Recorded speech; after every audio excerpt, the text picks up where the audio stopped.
지난 시간에 우리 맵리듀스에 대해서 살펴봤었고, 이어서 이제 맵리듀스랑 관련된 오늘은 주로 예제를 보면서 여러분들이 뭐 이론이 문제가 아니라 실제로 맵리듀스를 활용을 해서 다음 주부터는 실습을 할 거니까 예제들을 보면서 매퍼랑 리듀서의 디자인을 어떤 식으로 할지 감을 좀 잡는 뭐 그런 게 이번 시간 내용이 되겠고요. 지난 시간에 살펴봤던 것처럼 중간에 뭐 매퍼랑 리듀서로 가기까지 하드웹 맵리듀스라는 기술을 서포트하고 있는, 그러니까 뭐 이 매퍼랑 리듀서를 돌리고 있는 여타 중간에 있는 컴포넌트들까지 잠깐 살펴봤어요. 근데 그 컴포넌트 각각을 우리가 물론 이제 그 컴포넌트를 활성화시키고 비활성화시키고 뭐 이런 것들 바깥에서 조정할 수 있긴 한데, 뭐 별 특이한 사항이 아니면 거의 이제 디폴트로 설정되어 있는 대로 사용을 하니까, 앞에서 얘기했듯이 개발자가 신경 쓸 부분은 매퍼랑 리듀서 함수를 어떤 식으로 구성을 할지가 실제로 맵리듀스를 사용하는 유저 어플리케이션에서 해결해야 되는 내용이다라고 얘기를 했고요. 그래서 바깥에서 보기에 크게 이제 우리가 정의해줘야 될 것들은 매퍼랑 리듀서에 해당이 되는데, 우리가 뭔가 그 대량의 데이터를 인풋으로 받아서 매퍼에서 하는 일은 그 로데이터에 들어가 있는 컨텍스트들을 키랑 밸류 값으로 전환하는 일을 하는 게 매퍼가 하는 일입니다.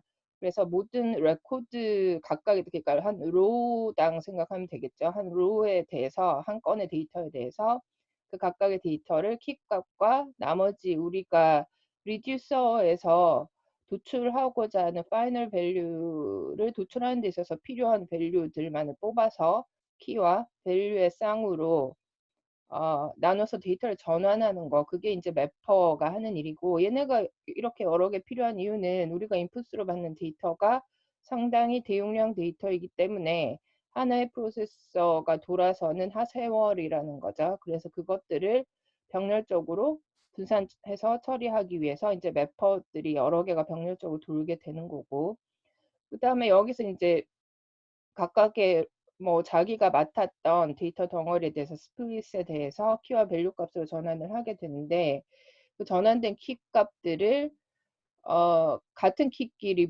모은다거나, 이 스플릿에 관련되어 스플릿에 여기까지 범위라고 치면 데이터 덩어리에 대해서 셔플하고 소팅한다라는 거는 각 이제 스플릿에서 나온 데이터에 대해서 키 값이 같은 것들끼리 모으는 작업을 한다거나, 아니면 키 값을 기준으로 뭔가 오름차순 내림차순 이런 식으로 정렬이 필요한 결과값이 나와야 될 때는 소팅까지 하는 거가 돌아가게 되는데, 그 셔플과 소팅에 대한 로직을 개발자가 유저 어플리케이션에서 코딩할 필요가 없다라는 거죠. 그 부분이 어차피 하나의 엔진처럼 들어가 있다고 생각을 하면 되고요.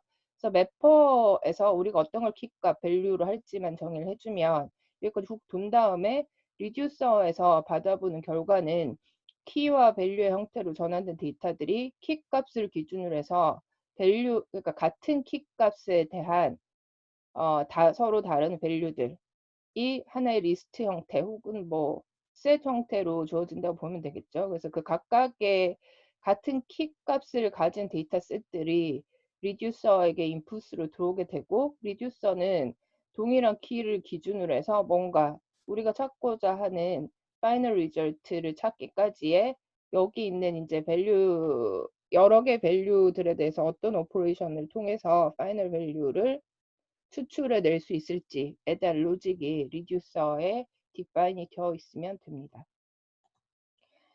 그래서 오늘은 이제 주로 그 예제들을 가지고 한번 살펴보도록 하겠습니다. 실제로 뭐 실습할 때도 예제 위주로 진행이 될 거고요.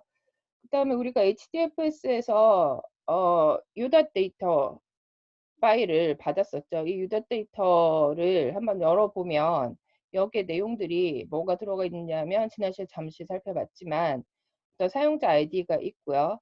사용자가 특정한 영화에 준 평점에 대한 정보가 들어가 있습니다. 그 다음에 이 평점을 주는 시점이 언젠지에 대한 타임스탬프가 찍혀 있고, 뭐 이것들은 뭐 필요하면 시간 순으로 뭔가를 보고 싶다고 했을 때 얘를 유닉스 식에 있는 이 시간들을 우리가 사용하는 뭐 시간 체계로 변환을 하면 되겠죠. 뭐 이런 식의 데이터가 들어가 있는데 이 데이터 굉장히 이제 많이 들어가 있다라는 거죠. 그러면 우리가 지금 맵리듀스를 사용을 해서 찾아내고자 하는 결과치는 각 유저별로 몇 개의 평점을, 그러니까 몇 개의 영화에 대해서 평점을 매겼느냐, 뭐 이거를 보고 싶다라는 거죠. 뭐 예를 들어 파워 유저를 찾고 싶다던가 뭐 이런 목적에서 뭐 이런 질문을 할 수 있을 텐데, 맵리듀스로 풀 수 있는 문제들은 여러분들이 미션 2에서 이제 뭐 주식과 뭐 코로나랑의 연관관계라던가 뭐 CCTV의 분포도랑 뭐 범죄 간의 연관관계 뭐 이런 식의 데이터 분석들을 했었죠. 그러면 거기서 이제 좀 다각적인 그 결과값에 대해서 분석을 하고 있는데 매퍼랑 리듀서 각각 하나씩 할당되는 문제에 뭐 예를 들어 CCTV 분포에 따른 범죄 발생률과 연관관계 뭐 이런 것들을 질문으로 줄 수는 없어요.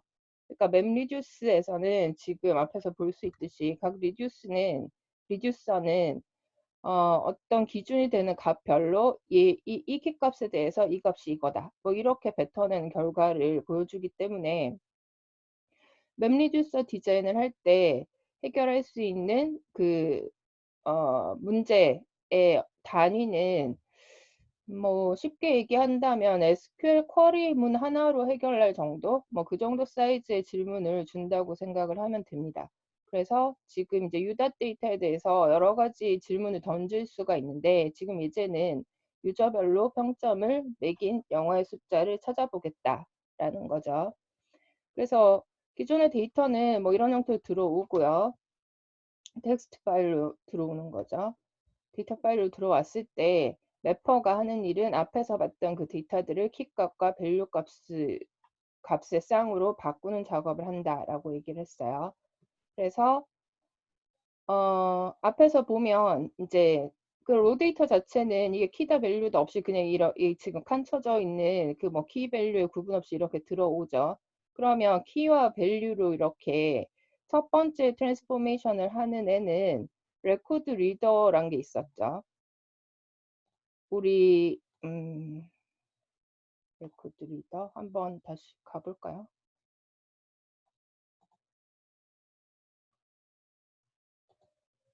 여기서 인풋 데이터가 들어왔을 때 매퍼가 읽기에 적절한 키밸류쌍의 형태로 전환을 한다라고 얘기를 했는데 아까 유다 데이터에서 그 탭으로 구분되어 있을 뿐인 텍스트 파일이 들어오면 레코드 리더가 하는 일은 아까 봤을 때 유저 아이디랑 나머지의 값들을 밸류의 쌍으로 나누는 작업을 합니다. 그럼 그걸 래퍼가 읽어서 변환을 하는 거죠. 지난 시간에 어떤 학생이 질문을 했는데 레코드 리더랑 래퍼가 그러면 무슨 하는 일이 뭐가 다른지 모르겠다 얘기를 했는데 내 대답이 정확하지가 않았던 것 같아요. 그러니까 여기 예제에서 보면 래퍼와 그러니까 레코드 리더가 워드 카운트에서 각 워드를 읽으면 I가 한 번 나왔음, M이 한 번 나왔음 이렇게 어커런스를 전부 1로 해서 단어 콤마 1 이렇게 그러니까 키워드는 각 단어고 그 다음에 1은 어커런스에 해당이 되는 밸류에 해당이 됩니다. 근데 문제는 이 예제에서는 다른 밸류가 없어요. 그러니까 키값 하나 밸류 하나가 있기 때문에 매퍼가 그러니까 레코드 리더에 들어오는 데이터는 이렇게 들어오는 거죠. 인풋 데이터, 로우 데이터는 이렇게 센텐스로 들어오고 한 센텐스에 대해서 레코드 리더 얘를 씹어서 뱉기를 이렇게 뱉는다라는 거고요. 그러면 이런 중간 산출물의 형태인 데이터를 매퍼가 읽어서 변환을 하는데 매퍼 이렇게 바꿔봤자 매퍼의 아웃풋이 똑같아요. 이 예제에서 레코드 리더가 줬던 키 밸류 쌍이랑 이거 읽어서 매퍼가 뱉어도 I가 한 번, M이 한 번 이렇게 나온다라는 거죠. 그래서 이 예제에서는 사실 레코드 리더랑 매퍼의 차이가 별로 보이지가 않는데 다시 돌아가서 우리 지금 이 예제에서 봤을 때는 레코드 리더가 텍스트 파일의 각 로드를 읽어서 한 일은 196키에는 밸류가 242, 3, 그 다음 타임스탬프 이렇게 들어있다. 이런 형태로 뱉어줘요. 레코드 리더가. 그랬을 때 매퍼가 하는 일은 여기 안 나있네요. 매퍼가 하는 일은 인풋으로 들어온 키 밸류 쌍을 읽어서 다른 형태의 키 밸류 쌍을 아웃풋으로 내는데, 우리가 디벨로퍼 입장에서, 그러니까 프로그래머 입장에서 해줘야 되는 일은 이 키 밸류 쌍으로 되어 있던 것들을 아웃풋으로 뱉을 키 밸류가 어떤 그 속성을 키 밸류로 뱉을 건가, 아웃풋을 낼 건가, 그걸 디파인 하는 게 매퍼 펑션에 들어가는 내용입니다. 그래서 지금 같은 경우에는 여기 있는 데이터 중에 우린 타임스탬프는 필요 없어요. 그 다음에 레이팅을 3으로 줬는지 1로 줬는지도 필요 없다라는 거죠. 왜냐하면 유저가 어떤 영화에 대해서 평점을 준 횟수를 묻고 있기 때문에 각각의 유저가 어떤 무비에 대해서 평점을 준 사실이 있는지 없는지만 파악을 하면 됩니다. 그래서 로 데이터의 텍스트 형태로 있던 것들이 키 밸류로 들어오고, 매퍼가 이걸 본 다음에 바꾸는 부분은 키 그대로 두고요. 각각의 키에 대해서 우리가 유효한 데이터 값만 밸류로 얻는 거죠. 그래서 242번 영화에 대해서 196번 아이디의 유저가 평점을 준 적이 있다 라는 사실만 가지고 있는 키밸류 그 튜플을 아웃풋으로 이제 생성을 하게 된다라는 거고요. 그 다음에 셔플링이랑 솔팅을 하는 그 상황에서는 지금 이제 이렇게 하나의 매퍼가 아웃풋으로 나온 데이터가 있다고 했을 때, 얘들을 일단 키 값에 따라서 같은 키를 가지는 186번 아이디의 유저는 302번, 474번, 265번 영화에 대해서 레이팅을 한 적이 있는 거죠. 그럼 186번에 대해서 밸류스라고 뭐 되어 있는데, 이게 뭐 리스트가 됐건 뭐 다른 형태가 데이터 셋이 되든 그뭐 우리가 정의를 하는 거고요. 186번에 대해서 관련되어 있는 리스트들을 한 번에 모으는 거죠. 다시 해쳐 모유를 하는 거니까 셔플링을 하는 거고, 그 다음에 소팅 같은 경우에 유저 아이디별로 지금 소트가 되어 있는 걸 볼 수 있습니다. 질문 매퍼의 수에서 토탈 데이터 사이즈에서 120메가가 안 되는 블록에 해당하는 수 하나가 정확하게 지금 어떤 학생이 질문을 한 게 토탈 데이터 사이즈에서 인풋, 그러니까 매퍼 개수가 데이터 사이즈를 인풋 스플릿 사이즈로 나누면 이제 매퍼의 숫자가 나온다라고 얘기를 했는데, 그게 128로 다 안 끊기고 끝에 뭐 짜투리로 70메가 뭐 이렇게 남으면 플러스 1 해줘야 되지 않냐. 정확하게 얘기하면 그런 것 같아요. 그러니까 그 수식은 어떻게 이해하냐면, 매퍼의 숫자는 토탈 데이터 사이즈랑 인풋 스플릿 사이즈에 디펜던트하게 결정이 된다. 뭐 이 정도 이해를 하면 됩니다. 네. 그래서 다시 지금 이제 셔플링과 소팅이 된 형태의 데이터는 지금 이렇게 돼 있고요. 이제 저 데이터 어디로 들어가죠? 리듀스 태스크의 인풋으로 들어가게 됩니다. 그럼 리듀서가 하는 일은 각각의 키별로 우리가 알고자 하는 게 뭐죠? 이 186번 아이디의 유저가 몇 편의 영화에 레이팅을 했느냐를 묻고 있기 때문에, 만약에 이게 리스트 형태, 무비스라는 리스트 형태였다면 리듀서로 지금 이 질문에 답하기 위해서 디자인된 리듀서는 키값 하나 하고 그 다음에 이 리스트의 랭스를 리턴을 하는 형태가 되면 되겠죠. 그래서 결과적으로 186에 딸려있는 이 리스트의 랭스는 3, 196에는 2, 244는 1. 이 최종적으로 각각의 유저 아이디별로 몇 편의 영화에 대해서 레이팅을 한 적이 있는지에 대한 대답이 되는 거죠. 그래서 맵리듀스에서 지금 처리되고 있는 데이터들을 한꺼번에 한눈에 보면 이런 식으로 처리가 된다라는 거고, 인풋 데이터가 들어왔던, 그러니까 로 데이터를 가지고 매퍼가 하는 일은 키 밸류의 쌍으로 바꿔주는 거다라는 거죠. 이 중간에 데이터의 소실 없이 이 중에서 뭔가 키가 되면 키는 뭐가 되느냐 이렇게 물으면, 그거는 이제 얘가 테이블이라고 봤을 때 이 나머지 밸류에 대해서 어떤 결정거나, 그러니까 나머지 값을 디파인 하는 데 있어서 말 그대로 결정자 역할을 하는 키, 그러니까 RDB, 그러니까 광경 DB에서의 키랑 프라이머리 키랑 같다고 생각을 하면 돼요. 뭐 그럼 컴포지 키는 어떻게 하느냐 뭐 이렇게 생각할 수 있는데 거기까지는 그렇고 일단은 키라는 개념은 대략 그렇게 매핑을 하면 됩니다. 그래서 키랑 나머지 밸류 값으로 한번 쫙 읽어서 주는 역할을 레코드 리더가 하는 거고 그 형태로 들어왔던 그 데이터에 대해서 매퍼는 최종 결과를 내는 데 있어서 우리가 밸류로 디파인 해야 되는 것들만 셀렉션 한다는 거죠. 그래서 여기가 꼭 1대1로 매핑한다기보다 우리가 뭔가 답을 줘야 되는데 유저 아이디랑 무비랑 언제 했는지가 필요하다라고 얘기를 하면 여기도 사실 키랑 밸류 두 개가 들어갈 수 있겠죠.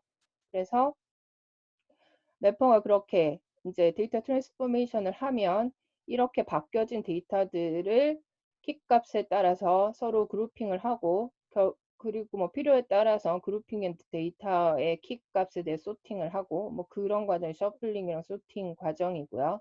그래서 이렇게 모아진 자료가 리듀서의 인풋으로 들어가게 되면 리듀서는 각각의 키 값에 대응이 되는 파이널 리절트에 해당된 답을 찾기 위한 펑션을 디자인을 해놓은 상태고 또 러닝을 시켰을 때 뭐 이런 식으로 우리가 원하는 질문에 대한 답이 나오게 된다라는 거죠.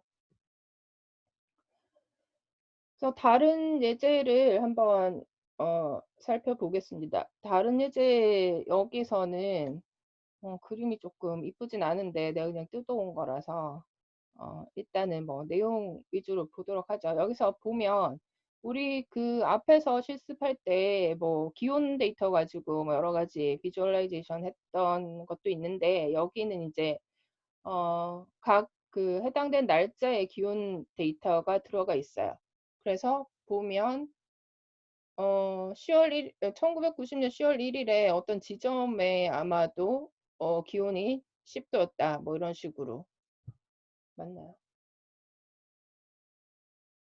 그렇겠죠. 그래서 뭐 여기는 뭐 기온이 낮은 편인데 그러니까 이 컬럼이 기온이고 그다음에 어떤 지점일 것 같고 그다음 날짜 뭐 이렇게 되어 있어요. 그러면 맵에 들어올 때 로데이터 이렇게 돼 있던 거를 레코드 리더가 읽어서 키랑 밸류의 쌍으로 이렇게 바꿔줍니다. 이렇게 받은 데이터를 매퍼가 하는 일은 지금 각 연도별로 맥시멈 온도, 그러니까 최고 기온을 구하라라고 얘기를 하니까 우리가 지점에 관련된 정보는 필요가 없죠. 그 다음에 사실 날짜에 대한 정보도 필요 없어요. 그러니까 어떤 해에서 가장 높은 기온만 그 우리가 겟하면 되기 때문에 그래서 인풋 데이터 중에서 여기 이 문제를 해결하기 위한 매퍼가 정의하고 있는 데이터 트랜스포메이션 그 룰은 들어온 인풋 데이터에 대해서 연도랑 템퍼처만 get하는 거죠. 그래서 연도가 키, 그 다음에 그 온도 값이 value 이렇게 되겠죠. 그럼 이렇게 된 것들을 키 값을 기준으로 해서 모아요. 모으고 소팅이 되어 있죠. 그러면 1990년에 각 그 데이터 로에서 봤을 때 지금 적혀져 있는 기온은 10도, 15도, 9도, 그다음 91년 11도, 22도 이렇게 돼 있죠.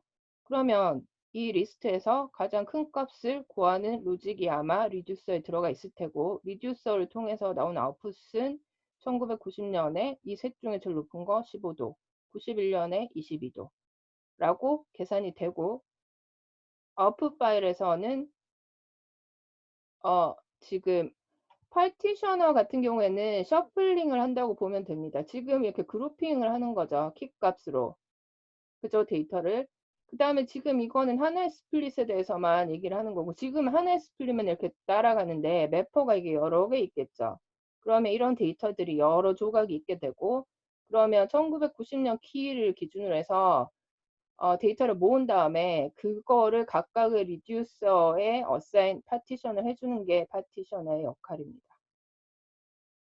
이해됐나요? 안 됐나요? 그러니까 파티셔너가 하는 일은 그러니까 리듀서한테 각각의 데이터 뭉치를 파티션을 해줘야 되죠. 근데 지금 어떻게 되냐면 지금은 이게 하나의 매퍼예요. 하나의 매퍼에 할당된 스플릿이 있고 여기서 매퍼가 데이터를 받아서 이렇게 데이터들을 그 전환을 해주는데 여기 다른 뭉치의 옆에 다른 뭉치의 스플릿이 있고 다른 매퍼가 있어요. 얘들이 또 데이터를 똑같이 이렇게 뱉어내겠죠. 그러면 파티셔너가 하는 일은 지금 186번 아이디를 가진 사람에 대한 데이터를 이렇게 모으는데 이쪽에 다른 스플릿에도 180번 아이디에 대해서 이렇게 지금 그 리스트가 나올 테고, 그럼 얘랑 얘를 모아가지고 이쪽 리듀스에 한꺼번에 모아서 파티션해서 모은 다음에 파티션을 해서 그걸 이 리듀스한테 할당을 해야 되는데, 그 역할을 하는 컴포넌트가 파티셔너라고 생각하면 됩니다. 네, 오케이. 가죠.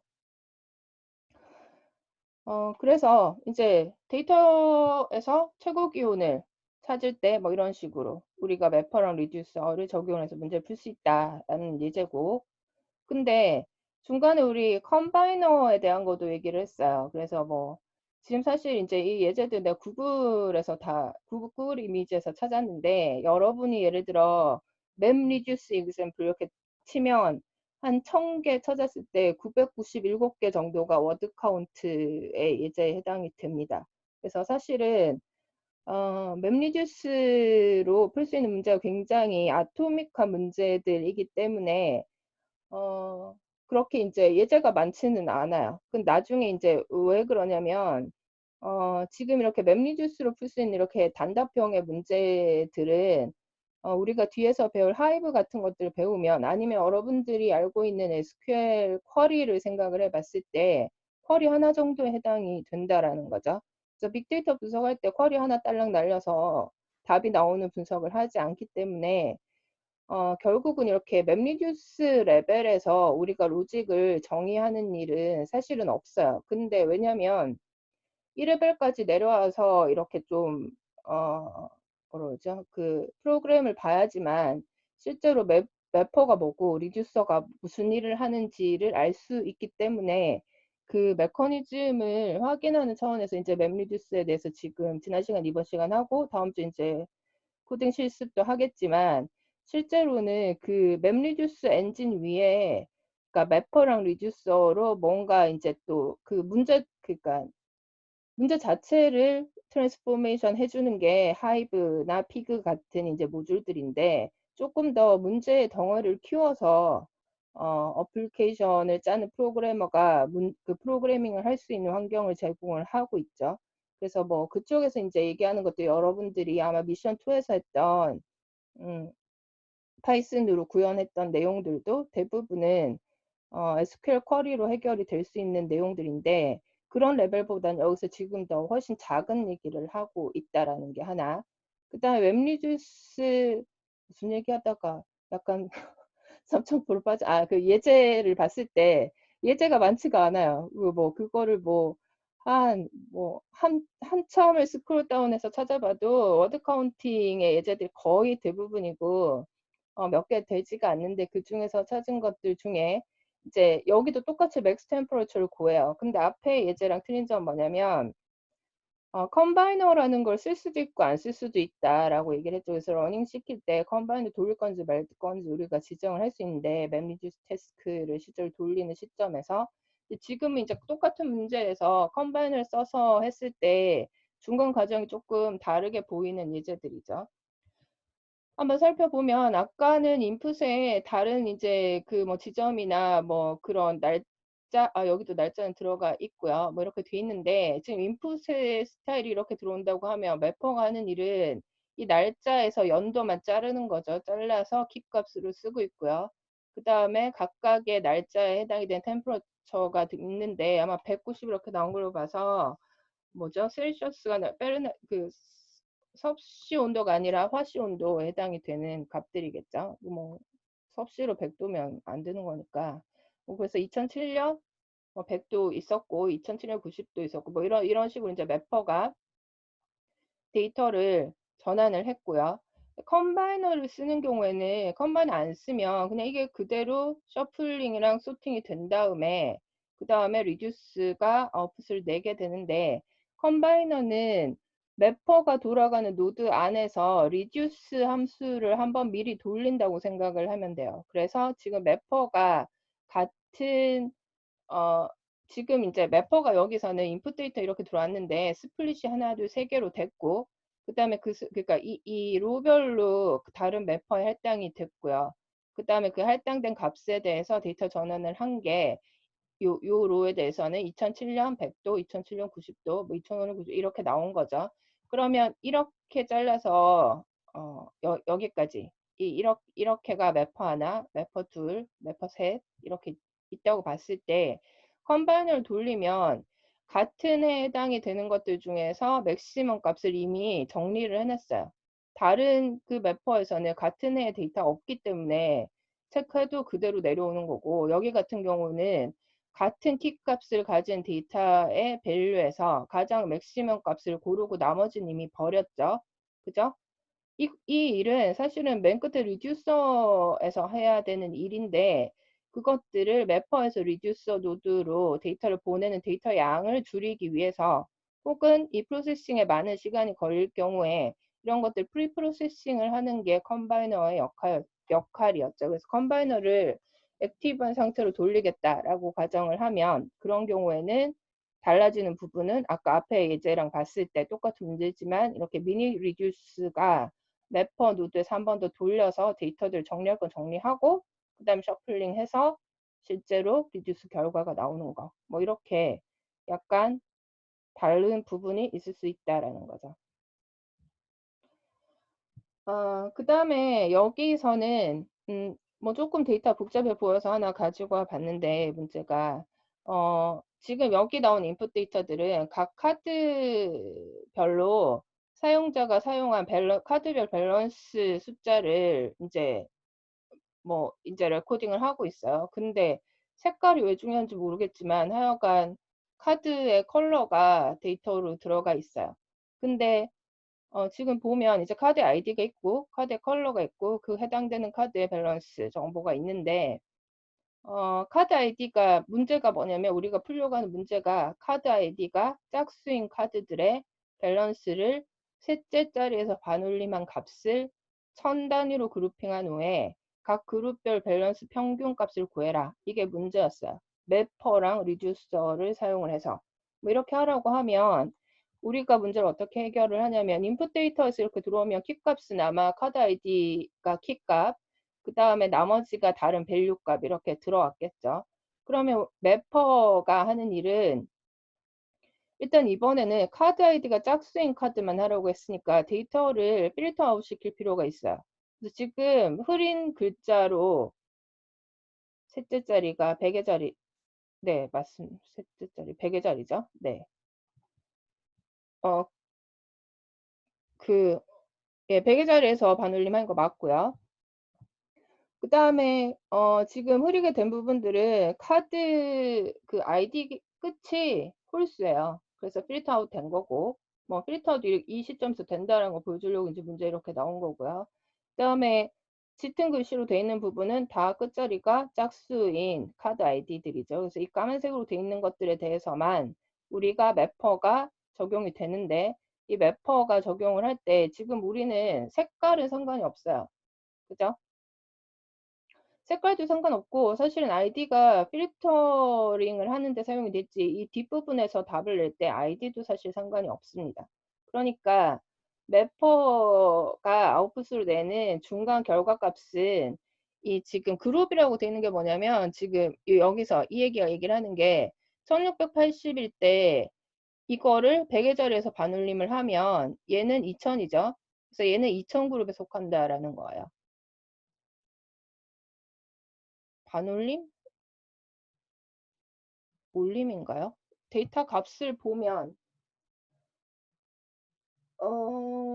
3, 4 그러네요. 반올림이 아니라 올림돼 있네요. 왜냐하면 2103.34가 3000을 돼 있으니까 반올림이 아니라 올림하는 것 같아요. 예, 여기 수정해야 될 것 같네요. 미스인 것 같고요.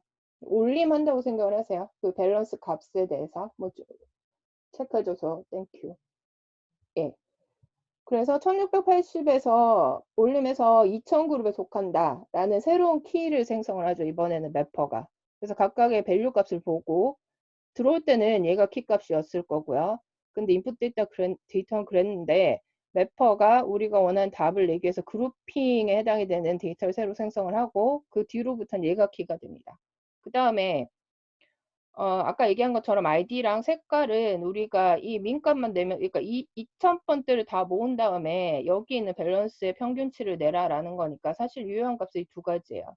그래서 이 예제에서는 이제 리듀스 인풋 전부 들어가는 것 같지만 실제로 유효한 값을 생각을 하면 매퍼가 뱉는 데이터 사실 이 컬럼 두 개만 있으면 된다라는 거죠. 그래서 중간 선출물이 매퍼가 이렇게 뱉으면 얘를 가지고 지금 셔플링이 되어 있는 상태죠. 그 다음에 소팅도 돼 있네요. 이 데이터 값이 그러니까 3000대 3000대끼리 그룹핑 돼 셔플링 돼 있고 4000대 셔플링 돼 있고 그 다음에 심지어 값도 소팅이 되어 있는 상태예요. 그거는 알아서 해줘요.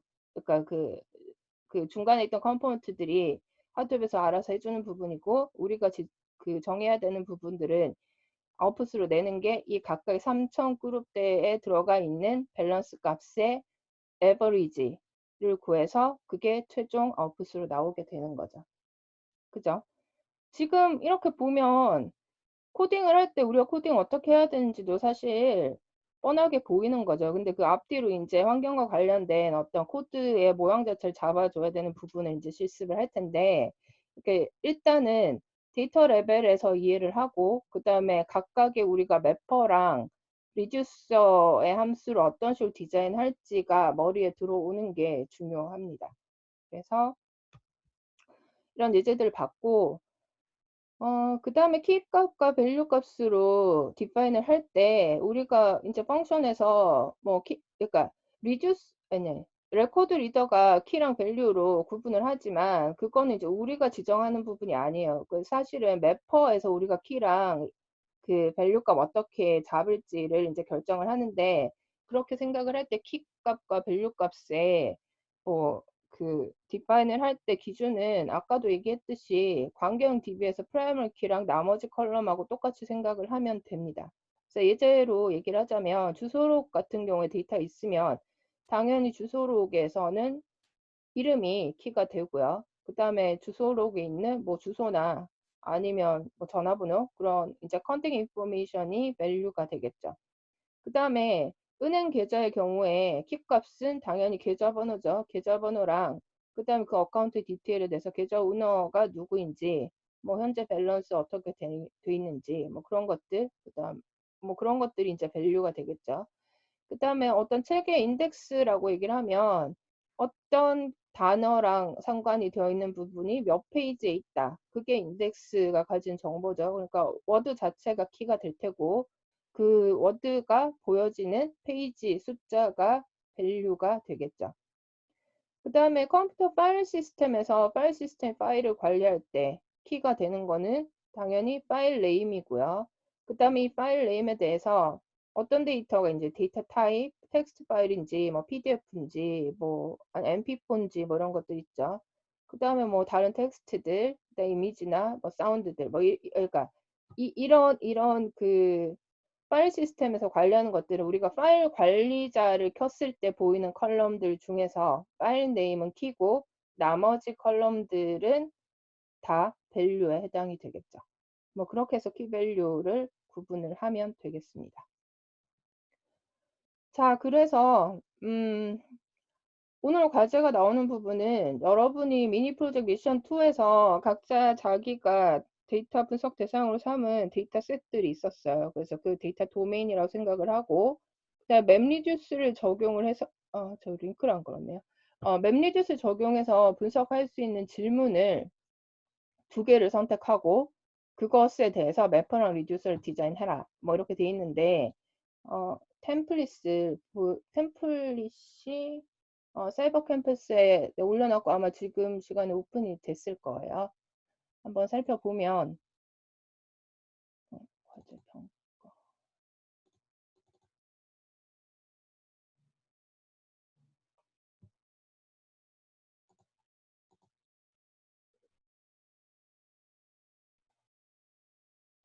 템플릿 파일 보이죠? 보이는지 한 명만 답을 줄래요? 템플릿 파일.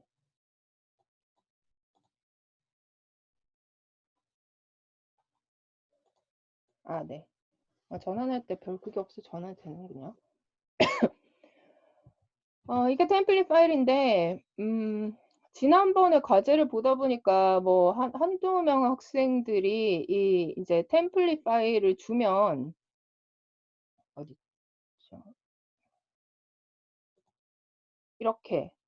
여기는 고정이에요. 예를 들면 뭐 학번 이름 이것도 안 고치고 낸 학생들도 있고, 무슨 얘기냐면 여러분이 앞으로 뭐 입사지원서를 쓰든 뭐 어디 제안서를 쓰든 뭔가 이렇게 템플릿에 맞춰야 되는 경우가 있는데, 템플릿에서 이렇게 디렉션을 나타내고 있는 부분은 여러분이 실제로 문서를 작성을 하면 그 부분 반드시 지워야 돼요.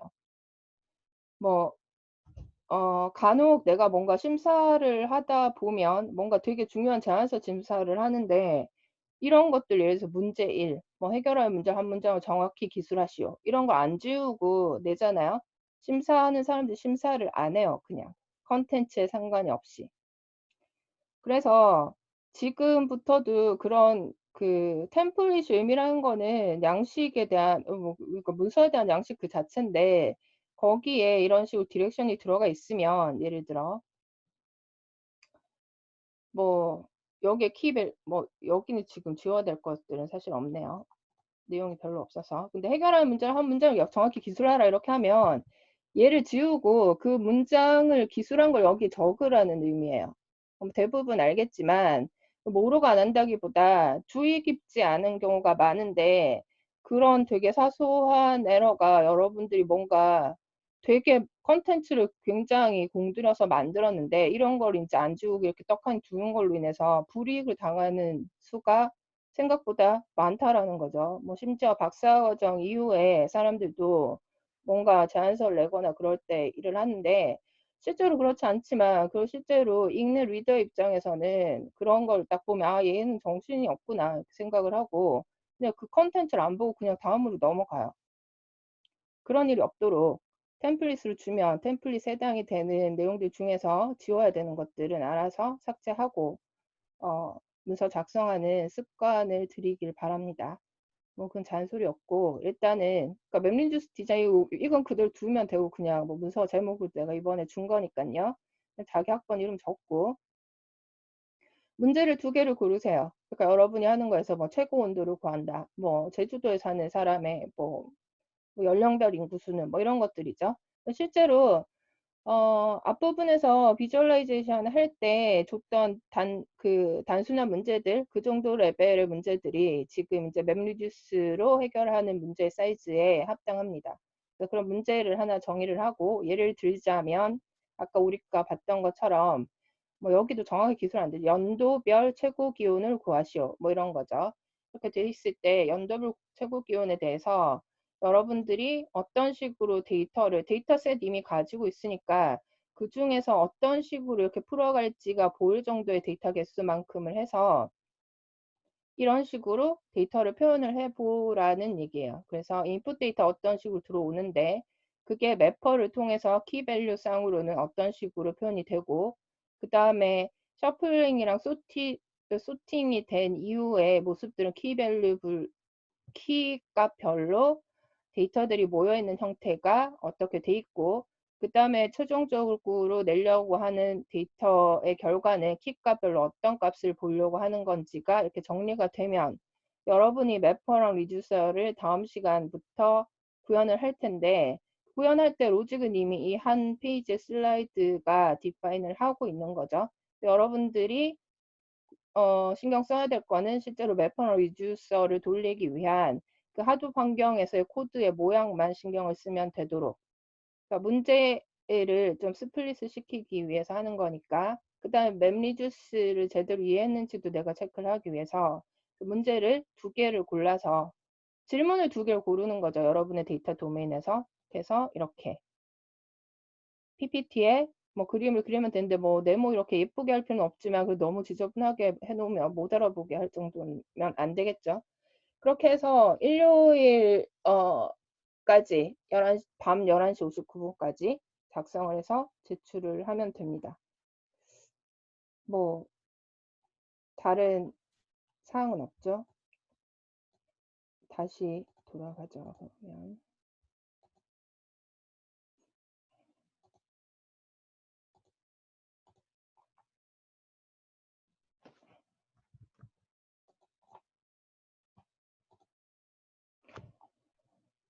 네, 그래서 뒷부분에는 우리가 얀이라 지금 우리가 하드웨어 코어한 시스템 중에서 HDFS 파일 시스템 배웠고요. 파일을 분산한다. 그다음 프로세싱을 분산하는 기술로 맵리듀스에 대해서 배웠습니다. 그다음에 이 그러니까 HDFS랑 맵리듀스가 서로 다른 머신에서 돌아가는 게 아니죠. 한 머신에 돌아가는데 이거 왜 자동으로 넘어가죠? 파일 시스템에서 그러니까 파일을 관리하기 위한 그런 기술은 HDFS의 기술을 쓴다라는 거고, 그 다음에 그 파일들이 그러니까 지금 맵리듀스에서 스플릿으로 분리가 되어 있는 데이터들에 대해서 우리가 매퍼랑 리듀서 태스크를 돌리게 되는데, 그 태스크를 돌리려면 리소스가 필요하죠. 메모리가 필요하고 뭐 이런 것들이 필요한데, 그 리소스를 매니지먼트 하는 컴포넌트가 얀에 해당이 됩니다. 근데 이거 왜 같이 얘기를 하냐면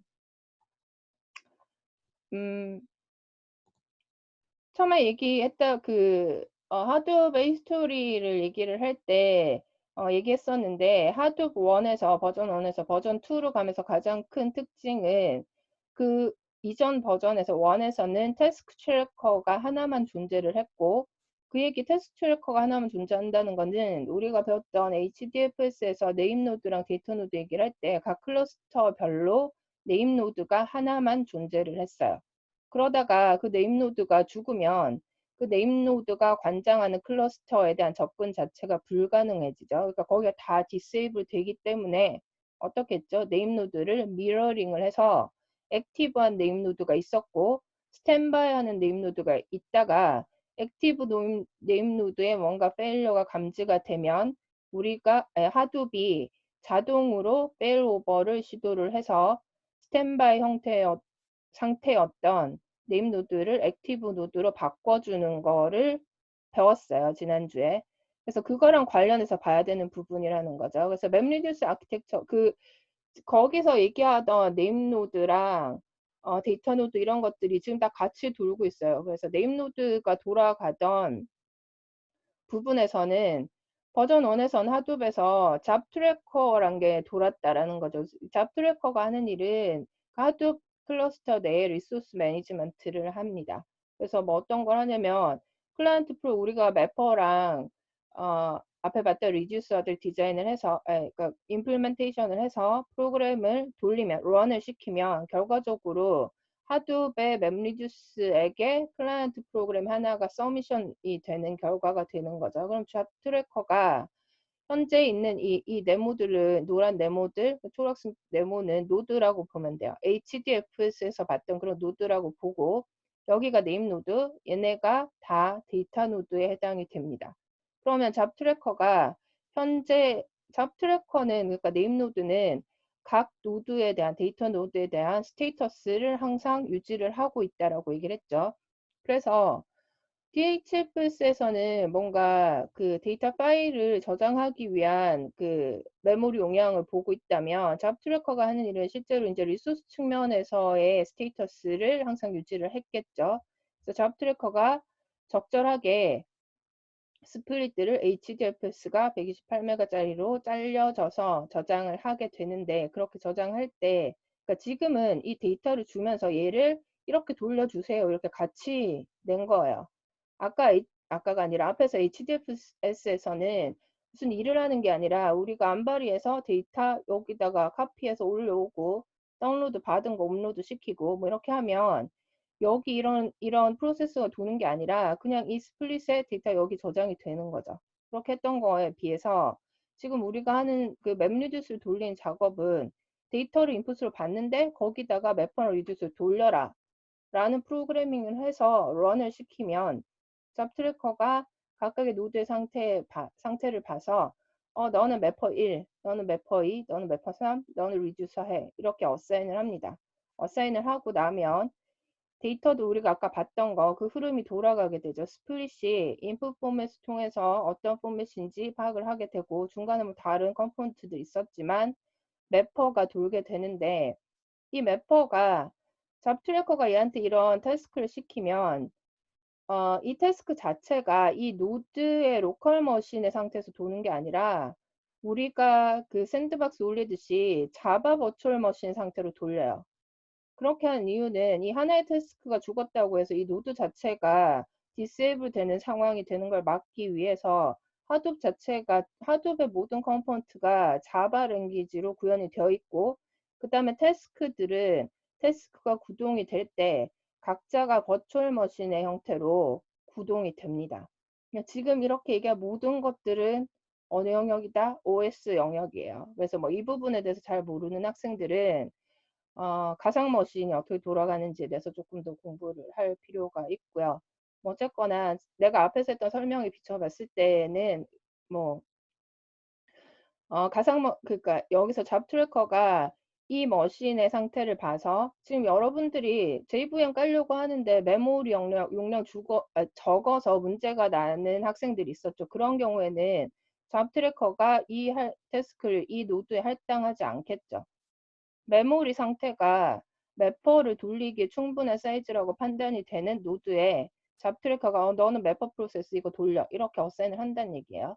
그 어사인을 하면 매퍼가 램을 소모하면서 돌게 되고 뭐 여기 뭐 굳이 파티션이랑 컴바인 이렇게 표시가 돼 있는데 하여간 여기서부터 해서 인풋 폼에 뭐 레코드 리더, 매퍼, 뭐 그다음 파티셔너 컴바인을 다 거쳐서 결국은 매퍼가 우리가 앞에 봤던 예제도에서 뱉어내는 키밸류상의 데이터를 어딘가에 저장을 할 거예요.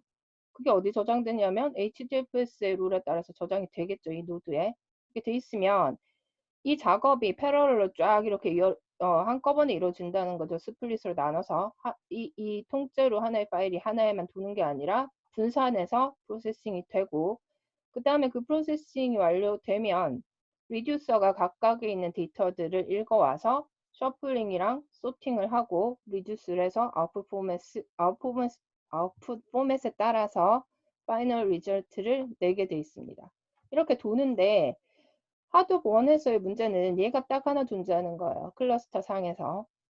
그러니까 얘가 죽었을 때 문제가 있다라고 생각을 하고 그 다음에 얘를 여러 개로 늘리자. 그러니까 뭐 이래 페더레이션이라고 얘기를 하는데 이 연방으로 만들자 이렇게 여러 개 도는 걸로 만들자 해서 만들어진 것이 얀이죠.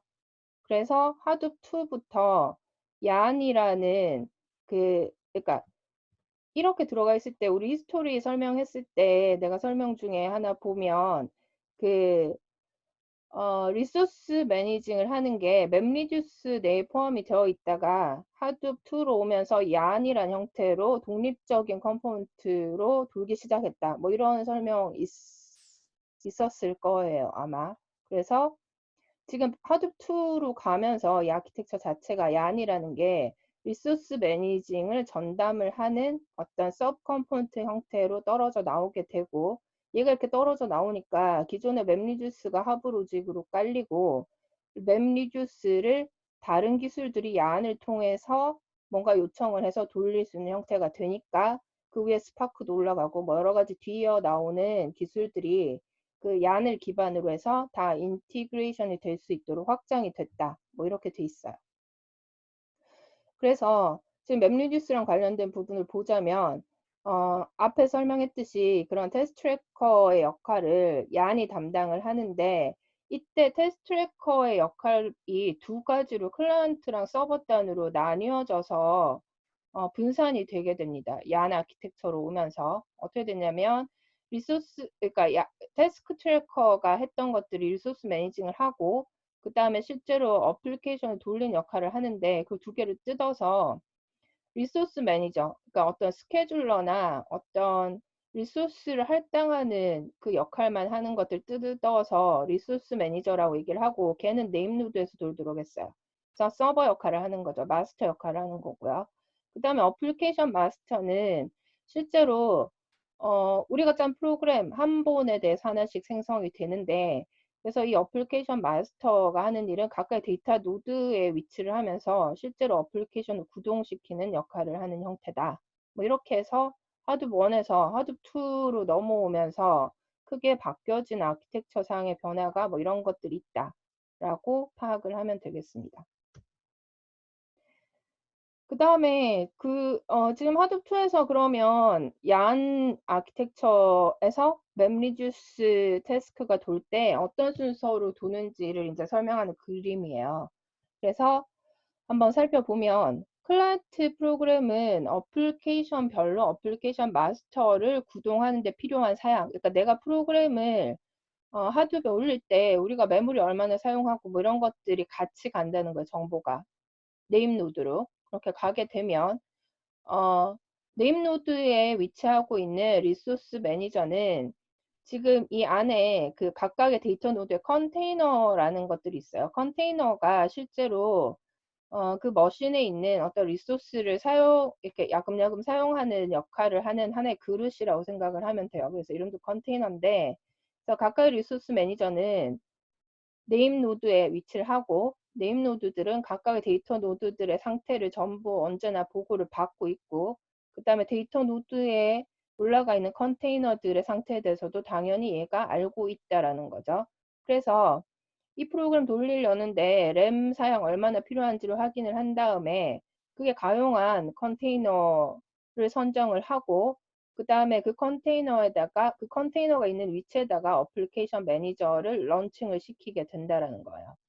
그러면 어플리케이션 매니저가 부팅이 될 때 얘가 이제 실제로 액티브 상태가 될 때 리소스 매니저에 얘의 그 컨트롤 하에 있는 어플리케이션 마스터로 이제 등록이 돼야 되니까 얘 정보가 얘한테 쓰여지고 그 다음에 그 이후부터는 지금 이제 화살표들은 프로토콜의 종류가 틀려요. 여기 화살표가 맵리듀스 스테이터스를 보고 할 때는 그러니까 프로토콜의 종류가 틀리다라는 거는 가장 쉽게 얘기를 하면 우리가 어떤 펑션 콜을 할 때 파라미터로 넘겨주는 종류가 다 틀린데 그 종류별로를 이 화살표로 표현을 한다라고 생각하면 됩니다. 물론 이제 프로토콜이라고 하는 거는 얘랑 이제 실선으로 돼 있는 애들끼리는 어떤 펑션을 서로 콜을 해서 커뮤니케이션을 하고 각각의 커뮤니케이션을 할 때 우리가 파라미터 어떤 거 넘겨줘야 되는지 셋이 정의가 되는데 그 정의된 셋이 지금 이 화살표 종류에 따라 틀리다라는 얘기예요. 그래서 뭐 어찌됐건 이 어플리케이션 마스터가 얘가 구동이 되면 얘에 대해서 서로 간에 프로토콜이 설정이 되는데 그 설정된 순간에 당연히 이제 어플리케이션 매니저에 대한 어떤 정보들이 여기에 등록이 돼 있어야겠죠. 그러니까 그렇게 되면 지금 현재 상태 어떻게 됐어요?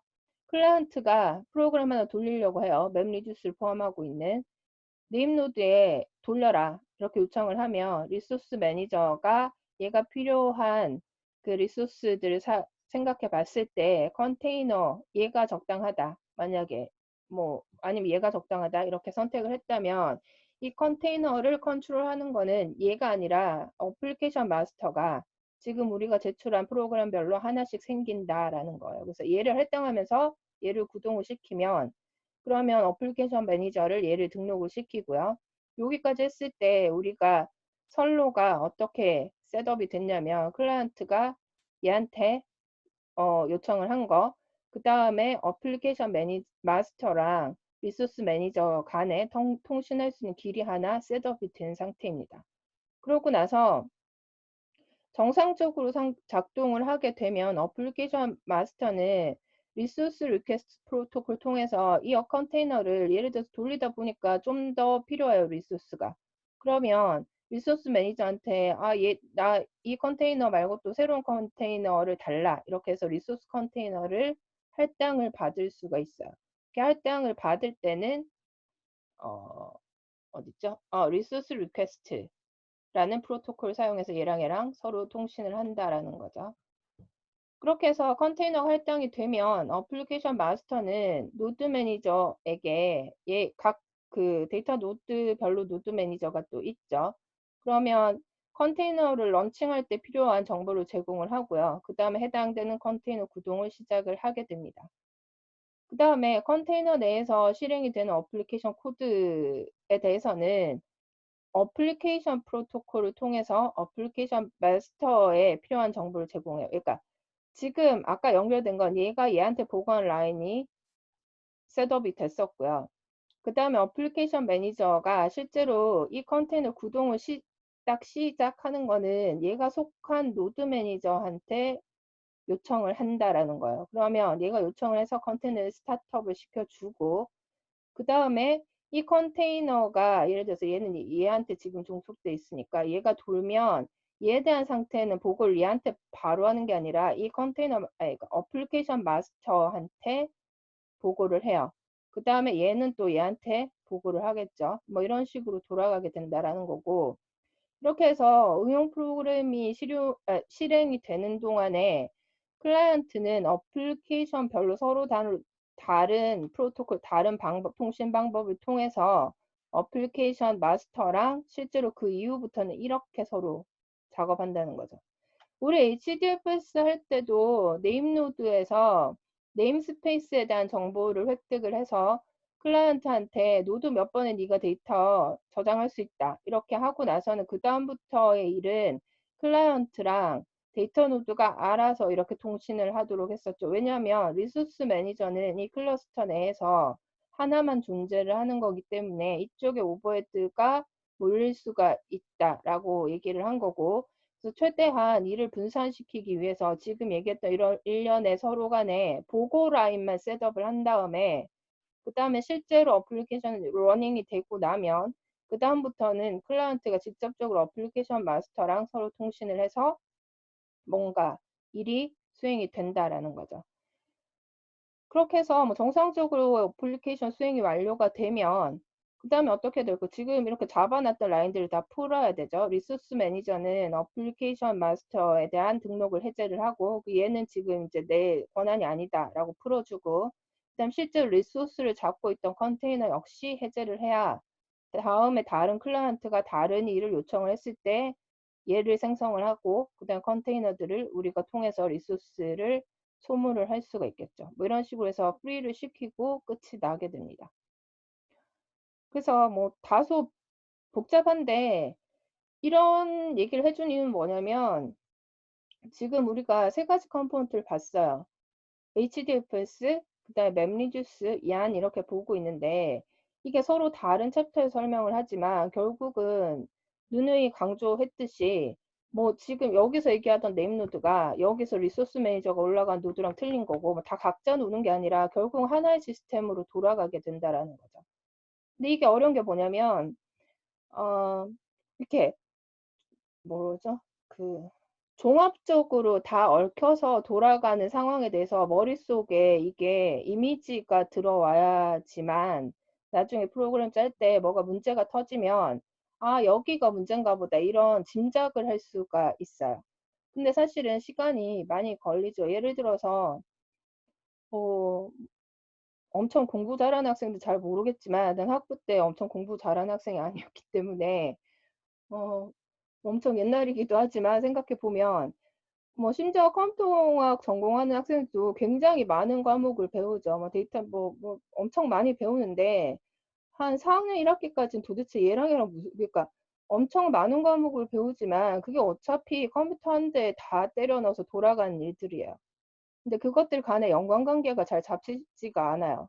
그러니까 뭐 내가 파일 시스템에서 이렇게 했던 게 OS랑 어떻게 돌아오고 이런 것들이 잘 잡히지가 않는데 그 모든 게 한꺼번에 다 배우고 나서 4학년 1학기 정도가 되면 뭐 잘하는 학생들은 클리어하게 잡히겠지만 나처럼 잘하지 못했던 학생들도 아 그때 배웠던 이 과목이 이거랑 상관이 있고 이 파트는 이거랑 서로 묶이고 이런 것들이 머리에 들어오게 됩니다. 근데 문제는 지금 여기 이 클래스의 대부분의 학생들이 말하자면 2년 정도를 이제 연계 전공을 하고 있으니까 그런 시간이 조금 부족해요. 그러니까 시간적으로 부족해요. 능력과 상관없이. 근데 그런 부분에 대해서 어, 좀 보충을 할 필요가 있죠. 그래서 뭐 계속해서 내가 그런 연관관계에 대해 설명을 해주고 있지만 그런 것들을 파악을 하는데 시간이 좀 걸리는 것도 사실입니다. 그렇고 그다음에 어 하드업에 있어서 가장 큰 장점 중에 하나는 저비용으로 대용량의 데이터를 빠른 시간에 처리한다는 궁극적인 목적이고, 그렇게 하는 데 있어서 폴트 토러런트한 시스템을 제공을 할 수 있다라는 거였죠. 그래서 지금 HDFS에서도 어떤 페일리어에 대해서 어떤 식으로 페일오버가 되는지를 얘기를 하고 있는데, 지금 맵리듀스가 이렇게 동작을 하는 과정에서의 리소스 매니저나 아니면 어플리케이션 마스터 뭐 이런 것들 중에 어디에서건 페일러가 발생 가능합니다. 그러면 그 페일러에 대해서 하드업이 어떻게 대처하는지를 살펴볼 필요가 있겠죠. 근데 여기서 대처하는 게 HDF에서 대처하는 방법하고도 틀리진 않아요. 그 두 가지를 같이 연계 생각을 해야 된다라는 거고, 일단은 지금 페일러가 발생할 수 있는 레벨로 봤을 때 가장 작은 레벨은 태스크예요. 그러니까 태스크 뭐냐면 우리가 어, 프로그램으로 각 연도별 최고 온도를 찾는 프로그램을 한번 돌려요. 그럼 그 태스크는 두 개로 쪼개지죠. 매퍼랑 리듀서 그러니까 두 개 종류의 태스크로 쪼개져요. 매퍼가 10개 돌 수도 있고 리듀서가 뭐 20개 돌 수도 있고 뭐 그런 거죠. 됐다고 봤을 때 그 매퍼랑 리듀서 레벨의 태스크가 페일러가 발생을 하면 그런 경우에 어떤 식으로 할 거냐. 그런 경우에는 예를 들어 사용자 코드에서 런타임, 사용자 코드 자체에 버그가 있을 수가 있어요. 그래서 런타임 에러가 발생이 돼서 그냥 뭐 페일러가 나는 거죠. 말 그대로. 그렇게 되면 태스크는 어디에, 그러니까 지금 이 그림에서 태스크 레벨은 어디냐 봤을 때 컨테이너예요. 그죠? 클라이언트가 제출한 프로그램에 사용 가능한 리소스를 파악을 해서 적절한 어플리케이션 마스터를 셋업을 시키고 뭐 이렇게 얘기를 하는데, 어플리케이션 마스터 이름 그 자체로 얘는 클라이언트 프로그램당 하나씩 할당이 되고, 어플리케이션 마스터가 태스크를 컨테이너당 하나씩 할당을 합니다. 그럼 태스크 페일러가 발생했다라는 거는 결국 컨테이너에서 페일러가 발생을 하는 거죠. 그래서 해당된 컨테이너가 어플리케이션 마스터한테 버그로 인해서 뭐 에러가 터진 거예요. 첫 번째 경우는 에러 터졌을 때 돌리다가 에러 터졌네요 이러고 어플리케이션 마스터한테 보고를 하면 어플리케이션 마스터는 얘를 해제를 시켜요. 그냥 멈추는 거죠. 멈출 때 아무 일 없이 그냥 멈추고 얘를 프리를 하지 않으면, 그러니까 그 어플리케이션 우리가 짠 프로그램 버그가 있는 상황을 생각을 하면 페일러 에러가 뚝 뜨고 끝나는 거죠. 그럼 우리가 다시 짜야 뭐 다시 찾아봐서 고쳐서 다시 돌려야 돼요. 그러면 이 컨테이너는 리소스를 잡고 있는데 당연히 얘를 해저를 시켜줘야겠죠. 그 얘기를 하고 있는 거고요. 첫 번째 페일러 상황은. 두 번째는 런타임 에러 발생을 하진 않았는데 이게 무한루프 돌면서 계속 돌고 있는 거예요. 뭘 우리가 프로그램 짜놨는데 뭐 느려서 계속 돌 수도 있고, 아니면 무한루프 발생하는 코드여서 그럴 수도 있고, 그렇게 해서 행이 걸려서 태스크가 멈췄다 이렇게 하게 되면 이 죽여줘도 그냥 가만히 있어서는 안 될 일이죠. 그러면 어플리케이션 마스터는 해당 태스크가 실패한 것으로 간주를 해서 얘를 다른 컨테이너에서 다시 리스타트를 시킵니다. 그럼 행이 걸려서 가만히 있는 건 얘가 어떻게 아느냐. 아까 첫 번째 경우는 여기서 에러가 터지기 때문에 에러 코드 발생을 하고 에러 났네요 이렇게 보고를 하지만, 두 번째 경우에 에러가 아니라 뭔가 계속해서 돌다가 멈춰 있는 상태가 되게 되면 그거는 얘가 원래 컨테이너가 어플리케이션 마스터한테 하트비트를 보내게 돼 있어요. 근데 일정 기간 그 하트비트가 전송이 되지 않으면 어플리케이션 마스터가 아예 문제가 있구나, 죽었구나 생각을 하고 그 다음에 이 태스크를 다른 컨테이너에게 어사인을 해서 다시 리스타트를 시키겠죠. 그러니까 바깥의 프로그램 보기에는 별 문제 없이 다른 쪽에서 다시 돌아가고 있는 걸로 보이도록 하는 측면에서 폴 토러런트 하다라고 얘기를 하는 거죠. 두 번째, 페일러의 사이즈가 조금 더 커서 어플리케이션 마스터가 페일러가 났어요. 뭐 돌리다가 얘가 뭐 어떤 형태로 이 노드 자체가 디세이블해졌거나 뭐 여러 가지 문제에 의해서 어플리케이션 마스터가 주기적으로 보내야 되는 얘랑 얘 사이에도 사실 살아있다라는 걸 표시하기 위해서 계속 주기적으로 하트비트를 보내고 있습니다. 하다가 리소스 매니저 봤을 때 여기서 하트비트가 도착하지 않으면 일정한 시간 동안 마찬가지로 리소스 매니저는 어플리케이션 마스터를 리스타트 시켜요. 아, 얘 죽었구나 생각을 하고 다시 리스타트를 시킵니다. 그렇게 해서 다시 재개를 하게 하고요. 그 다음에 이번에는 노드 그 데이터 노드에 있는 노드 매니저 자체가 페일러가 났어요. 그러면 지금 이 노드에서 돌아가고 있는 이 노드 매니저는 해당된 노드를 관장을 하고 있는데, 그럼 우리가 지금 돌리는 일 위주로 봤을 때 이 노드에서 돌아갈 수 있는 일의 종류는 어플리케이션 마스터가 돌고 있거나 어플리케이션 마스터에 어떤 어플리케이션이 수행 중이거나, 아니면 여기서 어플리케이션을 관장하고 있는 마스터는 없지만 지금 이런 것처럼 다른 노드에 있는 어플리케이션 마스터가 컨테이너를 연결을 해서 뭔가 태스크를 수행을 하고 있을 수가 있겠죠. 그런 경우에 두 가지 경우가 있을 수 있는데, 어플리케이션이 수행하는 중이었을 경우에 당연히 리소스 매니저가 해당되는 노드에 대해서 아까 얘가 에러가 난 것처럼, 그러니까 얘가 죽었으니까 얘 둘을 뭔가 관장하는 기능을 얘가 잃은 거예요. 그러면 리소스 매니저 그 사실을 알게 됐을 때 어플리케이션 매니저를 리스타트를 시켜준다라는 거죠. 그 다음에 페일러를 발생한 노드에 태스크가 수행 중이었어요. 그런 경우에는 다른 노드에 있는 어플리케이션 마스터, 그러니까 그러니까 얘를 관장하는 다른 어플리케이션 그 마스터가 있을 테고, 얘가 죽었나 보다. 그러니까 지금 얘가 죽었기 때문에 얘네 상태에 대해서 잘 모르니까 얘가 죽었습니다 이렇게 하게 되면 각자 관장하고 있던 리소스 매니저가 얘를 리스타트 시키거나, 아니면 얘 말고 태스크만 돌고 있을 경우에 바깥에 있는 어플리케이션 마스터가 이 컨테이너를 다시 리스타트를 시킬 수 있다라는 거죠. 그 다음에 이제 최고 큰 범위의 페일러라고 얘기를 하면 리소스 매니저가 페일러가 나는 경우, 그러니까 네임 노드가 디세이블 해지는 경우예요. 그런 경우에는 어떻게 됐죠? 지금 이렇게 네임 노드가 클러스터당 하나만 있다가 얘가 죽으면 이쪽에 다 전멸을 하니까, 그래서 우리가 그 뭐죠?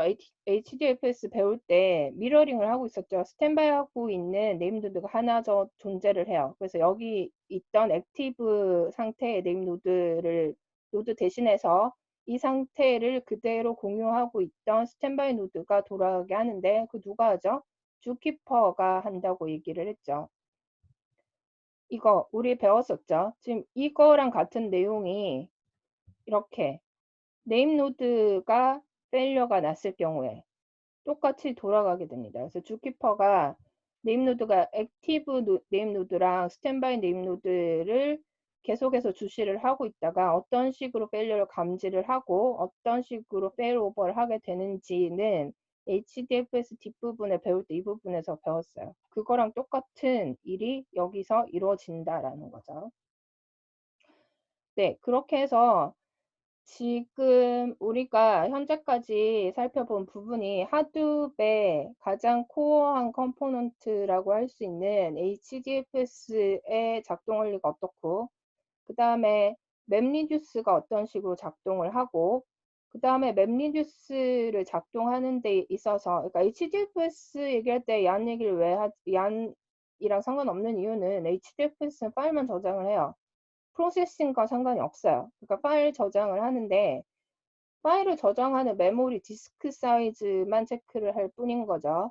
지금 맵리듀스를 하면서 얀 얘기가 같이 나오게 된 이유는 우리가 패럴 프로세싱을 할 때도 우리가 환경 설정하는 거랑 똑같이 하둡이라는 프로그램 자체가 각각의 노드에 가상 머신을 띄웠다 죽였다 이런 작업을 하는데, 그 가상 머신을 띄웠다 죽였다 하기 위해서는 리소스 매니지먼트가 필요하고, 그 리소스 매니지먼트는 하둡의 원 버전에서는 잡트래커라는 모듈이 네임 노드에 상주하면서 했었는데, 그렇게 하나만 두다 보니까 네임 노드 자체가 페일러가 발생을 했을 때 대책이 없었다라는 거죠. 그래서 이제 네임 노드의 페일러를 해결하기 위해서 아키텍처를 확장을 한 형태가 얀이란 거고, 가장 큰 특징 두 개는 리소스 매니저 자체를 미러링을 할 수 있다라는 거랑, 그 다음에 잡 트래커가 하던 일 중에서 스케줄링 하는 거랑 리소스 매니지먼트 하는 것만 떼어서 리소스 매니저로 디파인을 하고, 걔는 네임 노드에 위치를 시킨 거, 마스터 혹은 서버 단에 위치를 시키게 하고, 나머지 실제로 어플리케이션별로 리소스를 매니지먼트 하는 역할은 각각의 슬레이브에 해당이 되는 데이터 노드에 어플리케이션 마스터랑 컨테이너라는 컴포넌트를 정의를 한다라는 거고, 어플리케이션 마스터는 각각의 프로그램 한 본당 하나씩 뭔가를 이제 실제로 돌리는 역할을 하는 거고요. 그 다음에 우리가 앞에서 맵리듀스 봤다시피 크게 봐서 맵리듀스를 통해서 해결할 수 있는 일들은 어플리케이션은 매퍼랑 리듀서 두 개의 타스크로 나뉘어서 돌아가게 된다라는 거고, 그 각각의 타입의 매퍼랑 리듀서 자체도 여러 개가 한꺼번에 돌게 되는 거죠. 그래서 지금 이제 이 그림에서 보는 것처럼 매퍼랑 리듀서가 이쪽 노드에 쭉 분산해서 여러 개 도는 환경이라는 거예요. 그럼 그 환경들을 센터에서 중앙에서 컨트롤 어떻게 할 건지에 대한 여러 가지 동작과 관련된 메커니즘에 대해서 오늘 뒷부분에 살펴본 거예요. 이렇게 보는데 연관지어서 생각할 거는 지금 오늘 이 뒷부분에 설명한 거랑 HDFS에서 뒷부분에 설명한 것들을 같이 연관지어서 한꺼번에 돌아가는 거지, 얘는 따로 돌고 조금 있다 얘 따로 돌고 그렇지 않다라는 거죠. 그래서 그 두 가지가 한꺼번에 동일한 시간에 병합해서 이렇게 돌다가 실제로 파일 아웃풋이 나와서 아웃풋 파일을 저장을 하게 되면 그럼 다시 또 HDFS에서 레플리카 생성하고 또 어디가 얘를 저장하기에 좋은 지점인지 봐서 저장하고 뭐 그런 식으로 다 엮여서 돌아간다라는 거죠.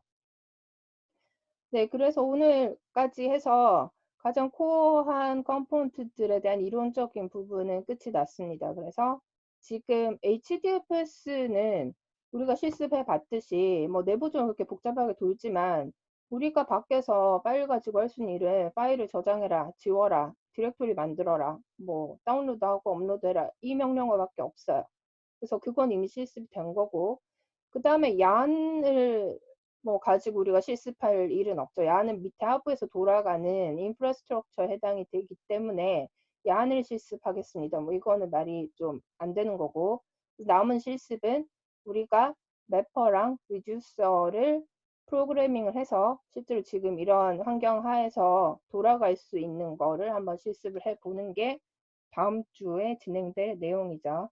환경 설정 다시 체크할 필요는 없고, 안 된 학생들 반드시 나한테 오늘 얘기를 해주고요.